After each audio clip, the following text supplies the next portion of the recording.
Senhor Jesus.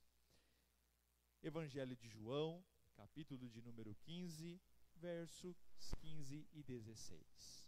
Diz assim a palavra do Senhor: já não chamo vocês de servos, porque o servo não sabe o que o seu senhor faz, mas tenho chamado vocês de amigos, porque tudo o que ouvi de meu Pai, eu lhes dei a conhecer. Olha que coisa linda, irmãos. A gente às vezes lê um texto 100 vezes e não põe atenção, né? Mas basta uma só para a gente ver coisas interessantes.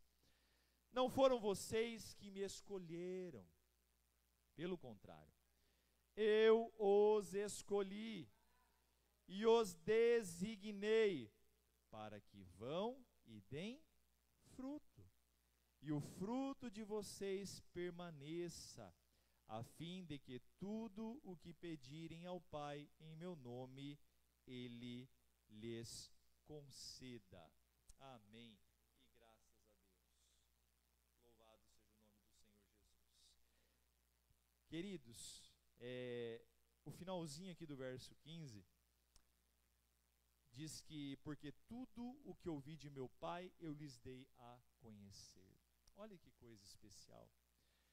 Nós vivemos num tempo, irmãos, em que as pessoas geralmente não compartilham conhecimento.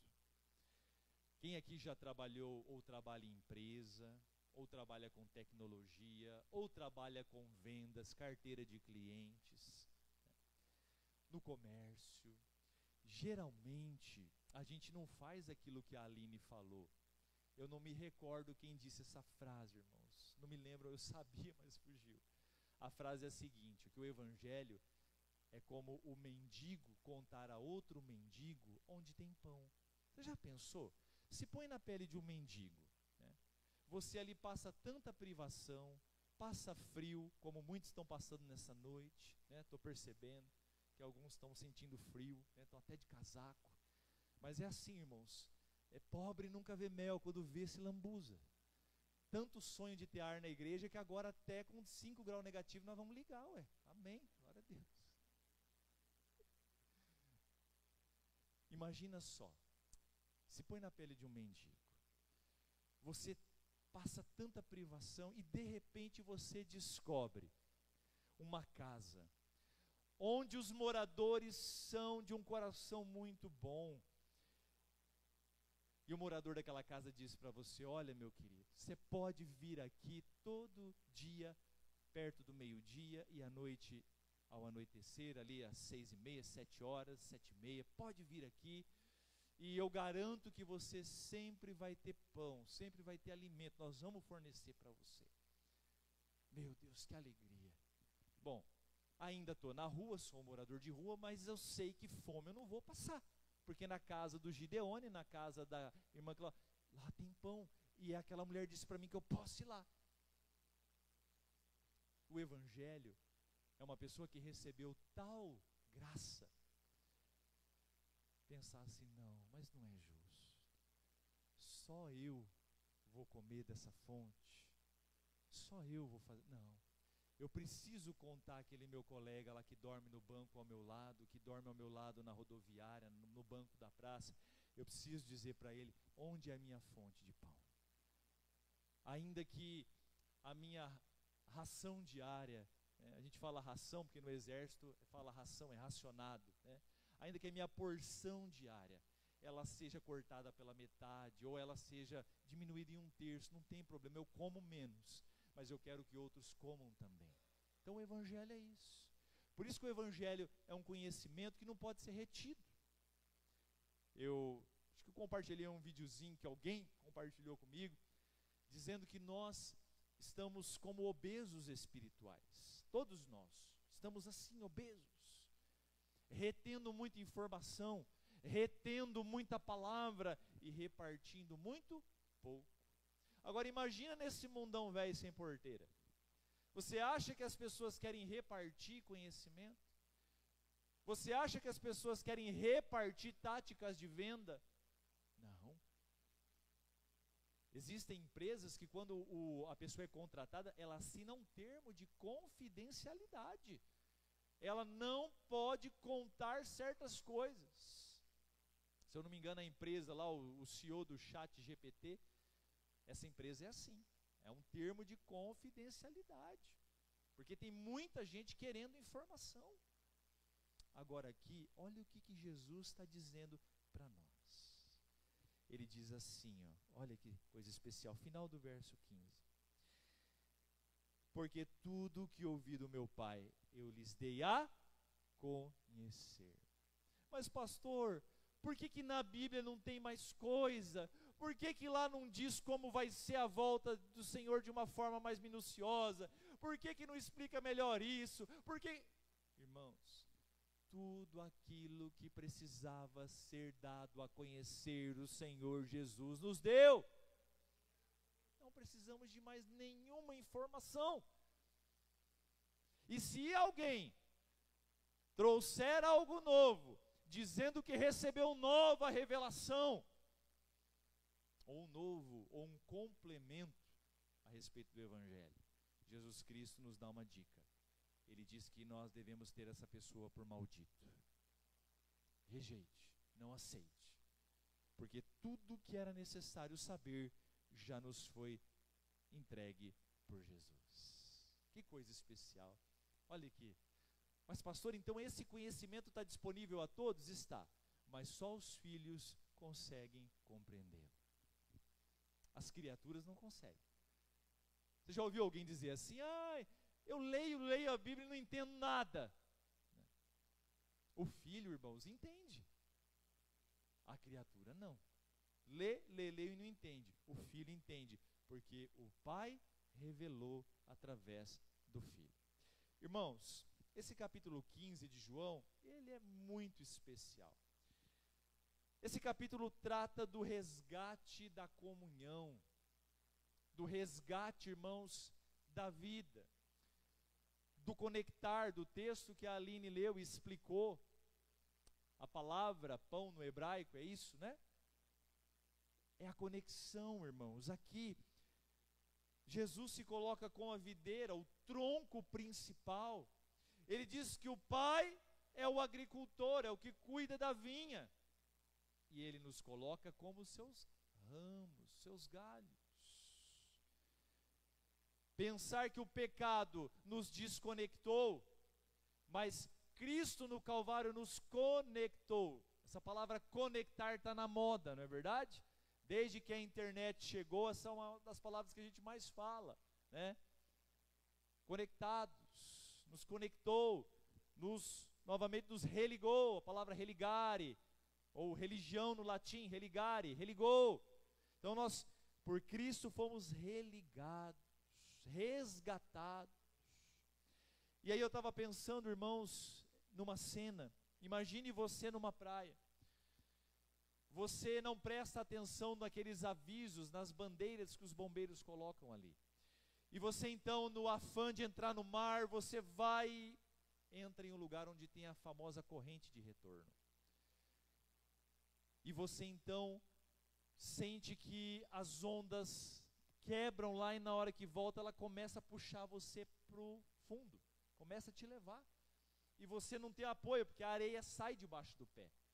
E você começa naquela luta, né, pela vida, sobe, desce, bebendo aquela água salgada e de repente você sente uma mão. É o bombeiro, o salva-vidas. Ele consegue chegar até você. E ele então leva você para a praia. E é interessante, irmãos, que quem é resgatado de um afogamento, em nenhum momento, a princípio, se lembra de se preocupar com o bombeiro. Se o bombeiro quase morreu para salvar ele, se o bombeiro sofreu algum trauma emocional por aquela cena, se o bombeiro, enfim, o resgatado só pensa em chegar na areia, receber os cuidados e abraçar a sua família, não é assim? Depois que passou alguns dias, né, vai lá a RPC, vai lá o outro lá e fala, fazer uma matéria, agradece aí os bombeiros. Na hora ali ninguém quer saber se o bombeiro se afogou também, não. Por quê? A função do bombeiro é resgatar você e entregar você para sua família. Mas quando a gente fala do resgate que Jesus fez no Calvário, irmãos, é diferente. O bombeiro salva-vida resgata o afogado para devolver para a família. Jesus resgatou a mim, resgatou a você para Ele. Olha que coisa especial. Jesus resgatou a mim e resgatou você para Ele. Nós fomos resgatados por Ele, para a glória dEle. Isso é algo que a gente tem que entender. Nós fomos resgatados para o Senhor. E o capítulo 15 de João vai falar muito sobre isso. O tema da mensagem dessa noite é resgatados por Ele, para vivermos para Ele. Resgatados por Ele, com E maiúsculo, Jesus. Para vivermos para Ele, E maiúsculo, Jesus. Partindo do princípio que todos nós éramos condenados, como diz Romanos 3:23, o apóstolo Paulo diz que todos pecaram e destituídos foram da glória de Deus. Olha só, todos. A palavra todos engloba toda a raça humana. Todos pecaram, todos erraram o alvo, todos sem exceção foram contaminados com o gene, o germe, a bactéria, o vírus chamado pecado, que apodreceu-nos de dentro para fora. Tanto é que na Reforma Protestante, e até hoje nas igrejas reformadas, há um consenso de que o coração do homem se tornou totalmente corrompido, deturpado, a tal ponto de que o homem não tem condição de escolher algo de bom se não for por meio de Cristo. Então, essa é a condição do homem sem Deus. E aí vem Jesus, o Verbo se faz carne, Ele traz o seu reino, implementa o seu reino, o Evangelho da graça, se sacrifica por nós no Calvário. E por quê? E para quê? Para que cada um de nós fosse resgatados para Ele, irmãos. O bombeiro salva para a família, para devolver para a sociedade. Deus salva para Ele. E muita gente ainda não entendeu isso. Não entendeu que foi resgatado, irmãos, para viver por Ele e para viver para Ele. Viver com Ele e viver para Ele. E aí o apóstolo Paulo, irmãos, que talvez para mim, pelo menos aos meus olhos, foi o homem que mais entendeu isso. E ele entendeu isso de uma forma tão, mas tão clara, que a vida dele deu uma guinada, irmãos, uma mudança de 180 graus. Ele passou da morte para a vida, porque ele entendeu que a vida só é vida se vivida por Cristo e com Cristo. Tanto é que ele diz assim: olha, para mim o viver é Cristo e o morrer é lucro. Olha só. Depois nós vamos trabalhar um pouquinho mais sobre essa frase. A primeira coisa que eu gostaria de compartilhar com vocês e também trazer ao meu coração, dentro desses versículos, eu gostaria de ler o capítulo todo, mas o tempo não nos permite. A primeira situação que eu aprendo aqui, compartilho com vocês, é que você e eu não fomos resgatados para vivermos para nós mesmos. Esse é um erro que muitas igrejas e muitos crentes têm cometido. E o principal erro é o da igreja, porque quem tem a função de educar eclesiasticamente ou educar espiritualmente, essa função é da igreja. Essa função é do pastor, essa função é do corpo de obreiros, de oficiais da igreja, aqueles que têm a responsabilidade de plantar desde a criança ao mais velho o evangelho da graça. E muitas igrejas estão falhando nisso. Por quê? Porque não estão ensinando as pessoas que esse resgate que Jesus efetuou no Calvário por meio do seu sangue, que esse resgate, irmãos, não é para livrar o homem da morte eterna, para livrar ele do pecado e devolver ele para as suas velhas convicções e pela sua velha maneira de viver. Esse resgate é feito para que agora esse homem, essa mulher viva, não para si, mas para o Senhor. Essa é a ideia. Antes eu caminhava errante, segundo os meus próprios desígnios, vontades. Eu falava o que eu queria, eu me vestia como queria, eu ia onde queria, eu amava quem queria, eu perdoava quem queria, enfim, eu fazia aquilo que eu desejava. Eu guiava a mim mesmo. Eu tinha as rédeas. Mas quando Cristo nos salvou por meio do seu evangelho, por meio da cruz, agora aquele velho homem morreu e nasce um novo homem que agora não é mais guiado por si, mas é guiado por Deus. Por quê? Porque agora ele foi enxertado na videira. Esse ramo que antes cortado, seco, que não produzia nada, agora ganha vida e é ligado no tronco principal. Cristo é o cabeça, a igreja é o corpo. Quando alguém é alcançado por Jesus e por meio do batismo é inserido no corpo, aquele membro morto, que estava decepado, tirado, morto, apodrecido, agora é enxertado no corpo e passa a ter vida. E passa a ser guiado pelo cabeça que é Cristo. Então olha que coisa especial. O ramo, irmãos, não tem vontade própria, mas ele é nutrido, alimentado pelo tronco principal. Assim como eu e você não temos vida fora de Jesus. Jesus nos salvou para que a gente viva segundo a vontade dele. Então nós precisamos tomar cuidado com algumas coisas que estão sendo disseminadas. Nós vivemos a era da modernidade. Pessoas ouvindo de tudo, da boca de todos. Eu fiz até um comentáriozinho no nosso grupo lá. Existem, irmãos, e eu não vou duvidar, que há muitos padres e freis, enfim, pessoas que não são da nossa mesma fé, da nossa linha de fé. Eu não duvido que essas pessoas tenham boa vontade. E não estou dizendo que tudo que elas dizem é mal, tá bom? Mas nós temos que tomar cuidado, porque elas não estão ligadas na videira verdadeira. E nós precisamos tomar cuidado da fonte que nós bebemos.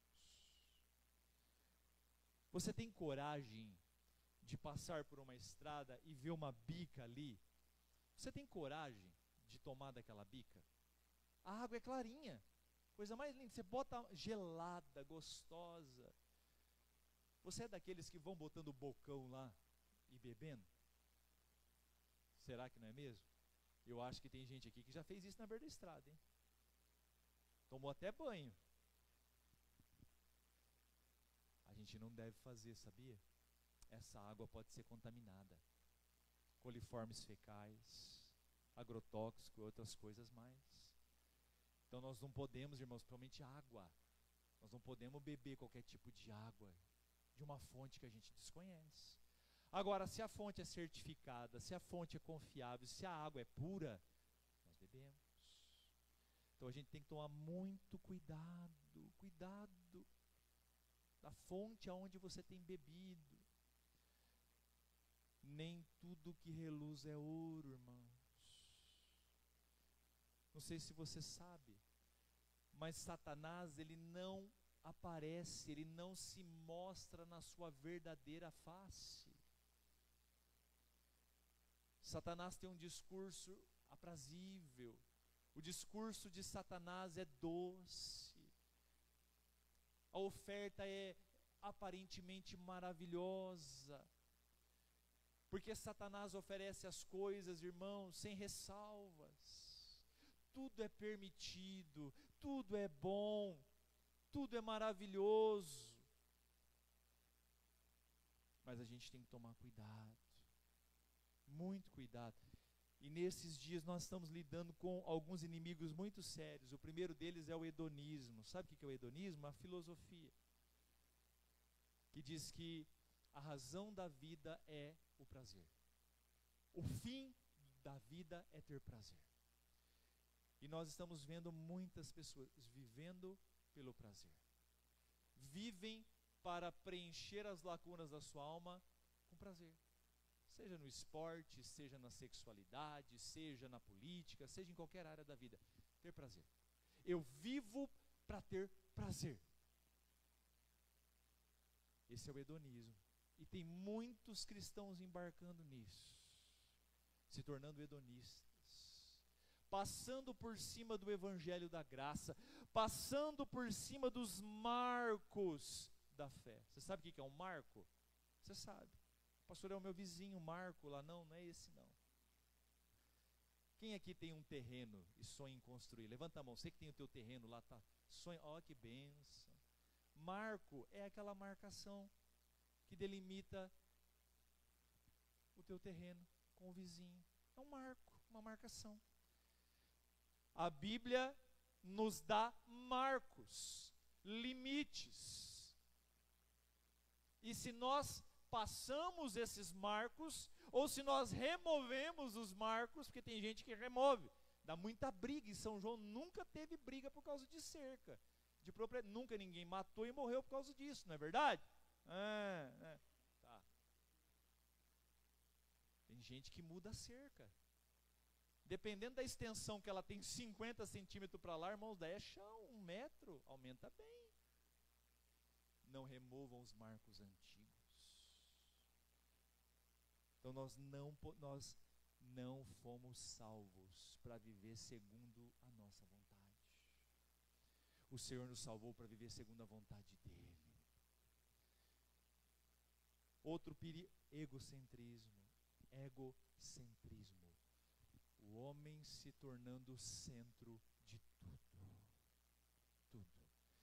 Tudo tem que girar ao meu redor. Tudo tem que ser agradável a mim. As coisas têm que ter um fim em mim. E tem muita gente egocêntrica em todos os lugares, inclusive dentro das igrejas. E quando algo acontece que não gira em torno dela, não orbita em torno dela, o que ela faz? Ela se retira. O Senhor não nos chamou para sermos egocêntricos. O Senhor nos chamou para sermos cristocêntricos. Nós temos que orbitar em volta do Senhor. Ele é o centro de tudo. Tudo converge para Ele, para a glória dEle, para o louvor dEle. Portanto, se o pastor te elogiou, Deus seja louvado. Se ele nem te notou, Deus seja louvado. Se a irmã te deu a paz do Senhor, Deus seja louvado. Se não te deu, Deus seja louvado. Jesus é o centro. Eu preciso glorificá-lo. O meu dever como salvo é viver para Ele, por Ele, para a glória dEle. Ele é o centro, Ele é o centro. Não é a igreja presbiteriana renovada, não é Ele, é Ele. Ele é o centro. Ele tem que ser o centro de tudo. Você e eu fomos resgatados para vivermos, não fomos, melhor dizendo, resgatados para vivermos para nós mesmos. Hoje em dia, irmãos, existe um evangelho falsificado sendo pregado, fazendo as pessoas pensarem que Jesus morreu por elas, para que elas vivam uma vida libertina. E existem gente que se diz pregador, dizendo que Jesus morreu para fazê-las felizes, para que elas sejam felizes. Olha só o ponto que nós chegamos. Abra sua Bíblia em João, ou melhor, já está em João, né? Gálatas 5:1. Vá lá em Gálatas. Carta do apóstolo Paulo aos Gálatas, capítulo 5, verso 1.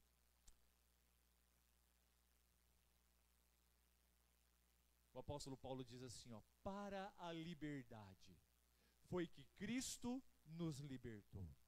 Por isso, permaneçam firmes e não se submetam de novo ao jugo de escravidão. Foi para a liberdade, irmãos, que Cristo nos libertou. E essa liberdade, irmãos, não é aquela que um dia nós tínhamos, em que nós bebíamos descontroladamente, em que nós dávamos prazer à nossa carne de forma descontrolada, éramos libertinos. O Senhor não nos chamou para a libertinagem, mas para a liberdade. E Ele diz aqui, cuidado para não se submeterem de novo ao jugo da escravidão. O mundo lá fora olha para nós e diz assim, ah, coitadinhos, são escravos da Bíblia, são escravos da igreja, não podem isso, não podem aquilo. Tudo me é lícito, tudo me é lícito, mas nem tudo me convém. Tudo me é lícito, mas eu não vou me deixar dominar por coisa alguma. Por quê? Porque eu fui chamado para a liberdade. Irmãos, você acha que um homem, uma mulher, um indivíduo, um ser, que para se sentir, entre aspas, em paz, para se sentir na condição de se relacionar com as pessoas, precisa beber ao ponto de perder as suas faculdades mentais, de se tornar uma pessoa incômoda no meio que está, uma pessoa das quais a família se envergonha, uma pessoa que tem até mesmo a sua capacidade do sustento já prejudicada. Você acha que essa pessoa é livre porque ela bebe tudo que ela quer beber? Você acha que um homem que se relaciona com outras mulheres além da sua, esse homem é livre porque ele faz tudo o que ele quer? É um escravo de Satanás. É um escravo. O diabo há muito cravou as suas unhas. E como alguém que está montado num cavalo, conduz esse cavalo, que é essa pessoa, a uma vida desgraçada, miserável. Você e eu não fomos resgatados para vivermos para nós mesmos. Irmãos, Jesus nos salvou para que nós venhamos viver uma vida que glorifique o seu nome. 1 Coríntios 13 vai dizer lá sobre o amor. O apóstolo Pedro vai dizer também que quando ele era menino, ele falava como menino, se vestia como menino. Mas agora ele cresceu e deixou as coisas de menino. Irmãos, em Cristo nós não somos mais quem um dia fomos. Nós precisamos, irmãos, nos colocar em posição de novas criaturas. Assumirmos a identidade de homem e mulher de Deus. Outra coisa interessante que a gente aprende aqui: você e eu fomos resgatados para vivermos ligados em Cristo. Olha o verso 4 e 5 de João 15. Diz assim a palavra: permaneçam, Jesus está dizendo isso aqui, ó, a sua igreja, a nós, permaneçam em mim. Há uma condicional aqui, há uma condição. Permaneçam em mim, e eu permanecerei em vocês. Como o ramo não pode produzir fruto de si mesmo, se não permanecer na videira, assim vocês não podem dar fruto, se não permanecerem em mim. Eu sou a videira, vocês são os ramos. Quem permanece em mim e eu nele, esse dá muito fruto, porque sem mim vocês não podem fazer nada. Você e eu fomos resgatados para vivermos ligados em Cristo, na videira, irmãos. Ninguém produz fruto sem estar ligado no tronco principal. O ramo precisa estar conectado, ligado.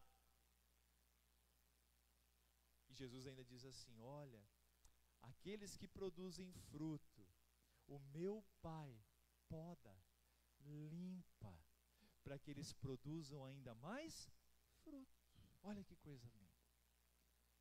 Mas tem um detalhe preocupante. Quem não dá fruto, o ramo que não dá fruto é cortado e lançado aonde? No chão, para secar. E ao secar é lançado no fogo. Olha que coisa séria, irmãos. Vamos analisar um pouquinho. Vamos fazer aqui uma... Hoje a gente aprendeu na nossa escola dominical sobre a questão de se examinar, de examinar a si e as Escrituras. Sócrates, o grande filósofo, disse que uma vida que não é examinada não é digna de ser vivida. Então vamos nos examinar. Você que já é um ramo, você que já foi alcançado pelo Evangelho, confessou Jesus Cristo como teu único e suficiente Salvador, desceu as águas do batismo, publicamente testemunhando a sua fé, e foi enxertado no tronco principal. Você tem dado fruto? Você tem dado fruto? Mas pastor, que fruto? Frutos. Perdão, bondade, benignidade, mansidão, domínio próprio, perdão, por aí vai, os frutos. Que todo aquele que nasceu de novo, que foi tirado daquela velha vida podre, imunda, agora precisa produzir. Você tem produzido frutos? Vou falar de uma forma que fique mais fácil de você compreender. Você está percebendo avanço, crescimento na sua vida? Você está crescendo, desenvolvendo? Está percebendo isso? Pastor, pouco, mas estou. Pastor, bastante, graças a Deus. Não por mim, mas por Jesus. Então se prepare. Possivelmente em algum momento o Senhor vai vir e vai dar uma parada em você. Vai dar um trato nesse ramo. Aparentemente você vai sentir um desconforto, parece que não é muito legal, mas Ele está fazendo isso para você produzir mais. Ele vai tirar você da zona de conforto. Ele vai tirar você da comodidade, porque tem uns crentes que gostam de uma comodidade. Gosta daquela poltrona do papai, gostosa. Tem umas poltronas agora que faz até massagem. Aí você liga lá e fala, você fica lá, né? Mas tem carregador para celular, porta-copo. Tem uns crentes que amam isso. Aí liga o ar-condicionado. Não mexe não, Jesus, não tira eu daqui não, tá bom. Se prepara. Deus vai mexer, Deus vai abalar a zona de conforto. Porque crente não pode ficar sentado na zona de conforto. O Senhor precisa fazer com que ele produza. Filipe estava, irmãos, no auge do ministério. Estava lá em Samaria e Deus mandando poder e gente se convertendo e o Espírito Santo batizando. De repente ele se vê lá no deserto. Deus leva ele para lá. E ele vê uma carruagem, comitiva africana, etíope. E Deus dá graça para ele, ele começa a correr, ele emparelha. E ele olha e vê o etíope lendo um trechinho do profeta Isaías. Estava lá. Você entende o que lê? Não entendo nada. Lindo, mas não compreendo. Então, posso subir? Pode, entra aqui. E ele começa a explicar a palavra de Deus. Dali a pouco o etíope diz assim, olha, ali tem água, tem um ribeirinho ali, um córgo, o que me impede de ser batizado? Nada. O Senhor nos salvou, queridos, para Ele, para a glória dEle, para o uso dEle. Não teria razão do Senhor me salvar para me ficar dentro de casa na comodidade, no meu trabalho com a boca fechada, ou dentro da igreja sentado 30 anos ouvindo o pastor pregando. Não tem lógica, é ilógico, irmãos. Não precisa nem ser espiritual para entender isso.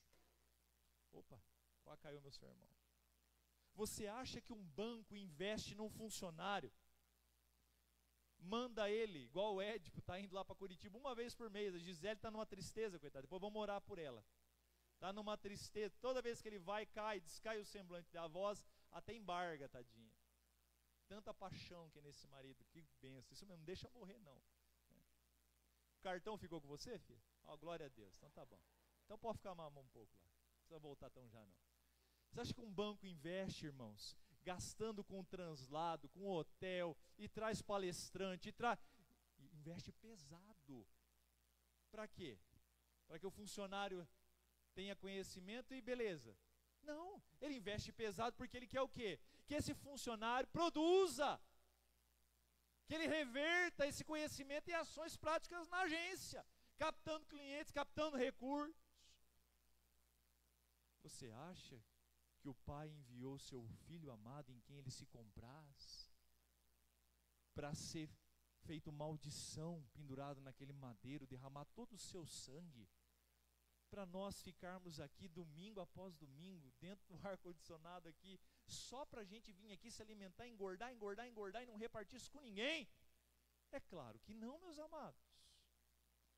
O Senhor nos salvou para Ele, para a glória dEle, e para fazermos o quê? Aquilo que Ele nos mandou, ir e pregar o Evangelho a toda criatura. É por isso que Ele nos salvou, meus irmãos.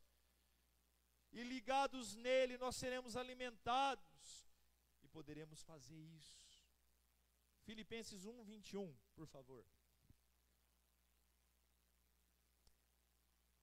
Olha só o que o apóstolo Paulo diz. Por isso que eu disse que para mim ele é o homem que mais compreendeu isso. Não que os outros não compreenderam, mas ele foi o que mais entendeu. Porque para mim o viver é Cristo, e o morrer é lucro. Então vamos para a primeira parte. Porque para mim o viver é Cristo. O que o apóstolo Paulo está querendo dizer aqui? Ele está querendo dizer o seguinte: porque para mim, viver nesse mundo, se mover nesse mundo, estar nesse mundo, só uma razão para isso: Cristo, a glória de Cristo. Se for para estar na face da terra, o que me move é Cristo. Porque Ele me salvou para Ele, para a glória dEle, e eu preciso viver para Ele. Então, vivendo no mundo, o viver para mim é Cristo. Trazendo para a nossa realidade, para nós, irmãos, trabalho, família, igreja, relacionamento, férias, tudo que a gente vive na face da terra, tem que ter como fim Cristo. Tudo tem que desaguar em Cristo. Tudo tem que convergir em Jesus. Jesus precisa ser o centro de tudo. É isso. Porque para mim o viver é Cristo. Jesus nos tirou do império das trevas, nos resgatou pelo Filho do seu amor. Para quê? Para que a gente viva para Cristo. Não é mais para viver para mim. Não é mais para viver de uma forma egoísta, hedonista, egocentrista. Não, para Ele. Espera lá, por que eu estou nessa empresa? Por que o Senhor abriu as portas para mim aqui? Além de ganhar dinheiro e pagar as minhas contas, há um propósito maior. Por que eu nasci nessa família? Por que eu nasci nesse contexto familiar? Por que a minha vida tinha que ser assim, desse jeito tal? Irmãos, Deus não faz nada por acaso. Risca a palavra acaso no dicionário do crente, não tem acaso. Ah, por acaso eu fui no banco e tinha uma pessoa lá, falei de Jesus para ela. Para. Deus não trabalha com acaso, irmãos.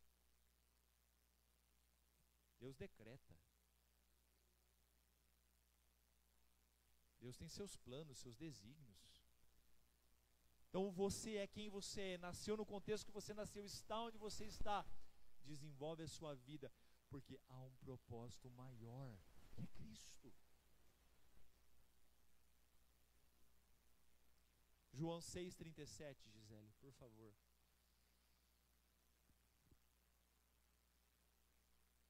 Todo aquele que o Pai me dá, esse virá a mim, e o que vem a mim, de modo nenhum o lançarei fora. Olha que coisa especial. Todo aquele que o Pai me deu. Isso aqui é muito especial, irmãos. Você e eu fomos resgatados para vivermos ligados em Cristo. Presta atenção. Deus, quando salva um pecador, Ele entrega para o Filho. E o Filho diz assim: todo aquele que o Pai me deu, de maneira nenhuma o lançarei fora. Aquele que é de Deus está ligado para sempre nele. E se está ligado nele, tem que produzir. A 30 por 1, a 60 por 1, a 100 por 1, mas tem que produzir. Precisa. Por último, você e eu fomos salvos para vivermos uma alegria indestrutível. Você e eu fomos salvos para vivermos uma alegria indestrutível. Não é essa alegria aí que muito pregador está dizendo aí, não. Que está fundamentada em carro novo, empresa que gera muito lucro, e campanha não sei do que, e meu lindo, minha linda. Não, não é isso não. Não é essa alegria baseada nessas coisas palpáveis, pequenas. Alegria, irmãos, não está em carro novo. Alegria não está em casa nova, ou em mais de uma casa, ou mais uma fazenda. Isso não gera alegria plena. Isso pode gerar alegria momentânea. Mas se isso gerasse alegria plena, irmãos, nós não teríamos pessoas que têm muitos recursos e que são pobres. São ricas de dinheiro, mas são pobres de espírito. Essa alegria indestrutível não está baseada naquilo que eu quero, nos meus desejos, naquilo que o meu coração humano quer. Mas essa alegria indestrutível, ela está firmada em Cristo. Quando um homem e uma mulher entendem qual era a real situação deles sem Jesus, e compreendem agora a nova vida pela qual eles foram chamados, estão vivendo. Irmãos, tal pessoa agora começa a experimentar de uma alegria indestrutível. Nos anos 90, os mais novos aqui não vão saber o que é isso. Eu vivi, eu era pequeno, mas eu me lembro como se fosse hoje. A alegria de muitas pessoas que estavam firmadas no dinheiro, irmãos, foi destruída, aniquilada. A poupança foi congelada. Gente que estava ganhando um dinheirão com juros, naquela época chegou-se a pagar 40% ao mês na poupança. Você sabe o que é isso? As pessoas vendiam carro, vendiam propriedades e botavam na poupança. E da noite para o dia, irmãos, o plano Collor sequestrou o dinheiro. E quando devolveu, pegou, irmãos, uma montanha assim de dinheiro. Quando devolveu, uns cascaizinhos desse tamanho assim no bolso. Aí mudou cruzado novo, cruzado velho, cruzado antigo. Era tanto cruzado. O dinheiro sumiu, desapareceu. A alegria destruída. Ah, eu me alegro na minha saúde, porque eu sou um atleta, porque eu sou... Irmãos, nós não sabemos o amanhã. 2020 não está muito longe. Tal do coronavírus. Nós nunca tínhamos ouvido falar desse raio, desse bicho. Veio e mudou a história do mundo. O mundo é um antes do coronavírus e outro depois. O que mais virá por aí não sabemos. Mas o Senhor tem para nós uma alegria indestrutível. Aquele que está ligado, irmãos, na videira verdadeira, tem uma alegria que nada pode destruir. João 15, 10 e 11 diz assim, ó, se vocês guardarem os meus mandamentos, permanecerão no meu amor, assim como também eu tenho guardado os mandamentos de meu Pai, e no seu amor permaneço. Tenho-lhes dito essas coisas para que a minha alegria esteja em vocês e a minha alegria seja completa. Quando a gente permanece no Senhor, há alegria em nós e a nossa alegria em Cristo se torna completa. Apocalipse 3, 20 e 21, Gisele. Agora é verdade, estou encerrando mesmo. Mais 5 minutos. Eis que estou à porta e bato. Tem gente que usa, por amor de Deus, tá? Não usa esse texto aqui para evangelizar pessoas não, tá? Esse texto aqui não é para evangelizar gente. Esse texto aqui é para crente, tá? É uma carta para a igreja, não é uma carta para os ímpios, tá? Eis que estou à porta e bato. Se alguém ouvir a minha voz e abrir a porta, entrarei em sua casa e cearei com ele e ele comigo. 21 agora. Ao vencedor darei o direito de sentar-se comigo no meu trono, assim como também eu venci e me sentei com o meu Pai no seu trono. Alegria indestrutível, irmãos. No novo céu, uma nova terra, onde as coisas desse presente século não nos afetarão mais. Quem está ligado na videira, irmãos, vai experimentar isso. Apocalipse 21, 1 ao 7. Pode ficar de pé. Dá uma espreguiçada aí. Fica de pé, por favor. Dá uma esticada aí. Presta atenção aqui na leitura. Ó. Eu vi novo céu e nova terra. Pois o primeiro céu e a primeira terra passaram e o mar já não existe. Vi também a cidade santa, a nova Jerusalém, que descia do céu da parte de Deus, preparada como uma noiva, enfeitada para o seu noivo.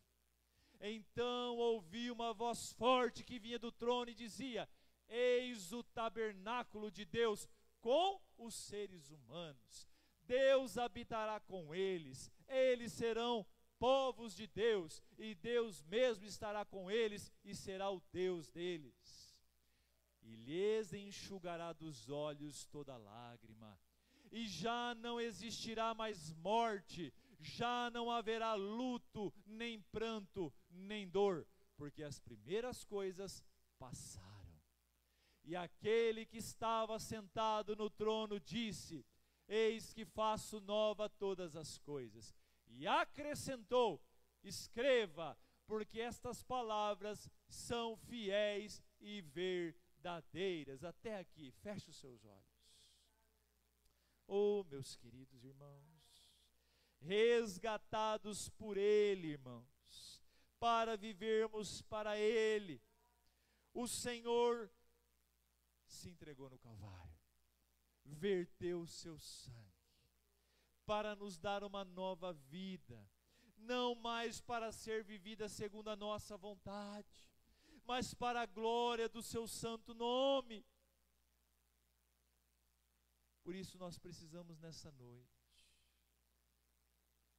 O Senhor requer isso de nós nessa noite. Um autoexame. Nenhum de nós tem o direito e a prerrogativa de julgar ninguém. Se alguém entre nós pensando assim: se o meu marido, se a minha mulher, se o meu vizinho, se aquela pessoa estivesse aqui hoje ouvindo essa palavra, se você pensou isso, cuidado.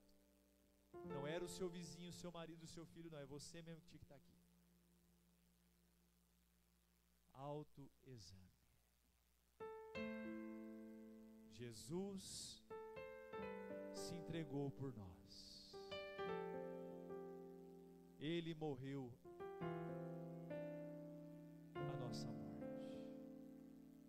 Ele levou sobre si a nossa culpa, para nos dar nova vida, para nos fazer novas criaturas. Mas a pergunta que nós precisamos fazer a nós mesmos: estamos realmente vivendo como novas criaturas?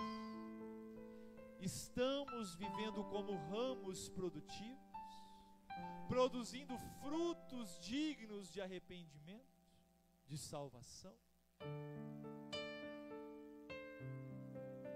Pense no que eu vou dizer agora. Você é um ramo que produz fruto. Se as pessoas que estão ao seu redor provarem desse fruto, derem uma mordida nesse fruto, experimentarem do fruto que você está produzindo, que eu estou produzindo, o sabor na boca dela vai ser doce? O paladar dela vai ser saciado? Ou se tornará amargo como fel? Soberano Deus e